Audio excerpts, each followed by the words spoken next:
सिर्फ घर के अंडे और घर के आटे से इतना लाजवाब नाश्ता बनाएंगे हम लोग। अस्सलाम वालेकुम, उम्मीद करती हूँ आप सब लोग खैरियत से होंगे। चलिए रेसिपी स्टार्ट करते हैं।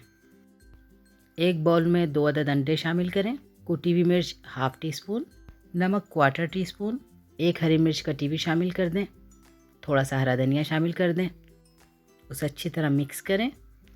यह हमारा अंडे का मिक्सचर तैयार हो चुका है। फ्राई पैन के अंदर हम 3 से 4 टेबलस्पून ऑयल शामिल करेंगे, हाफ़ टी स्पून ज़ीरा शामिल करेंगे, 2 प्याज दरमियानी साइज़ की कटी हुई वो शामिल कर देंगे। अब इसके अंदर जो हमने अंडे का मिक्सचर तैयार किया था वो शामिल कर देंगे।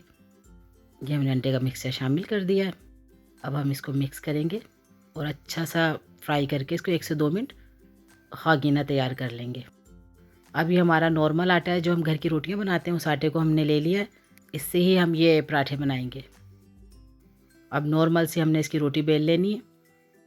अब इसके अंदर जो हमने ये अंडे का मिक्सचर तैयार किया था एग फ्राई, इसको हमने अच्छी तरह ठंडा करके अपनी रोटी के ऊपर बिछा देना है। अब मेरे पास मोज़रेला चीज़ रखी हुई थी, मैं वो शामिल कर रही हूँ।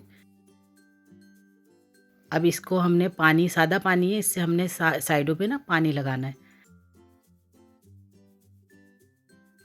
ये देखें, इस तरह इसको हाथ से प्रेस करें। पिज़्ज़ा कटर की मदद से हम इसको अलग कर लेंगे। जो इसमें अगर हवा भर जाए तो हाथ से दबा के वो निकाल लें।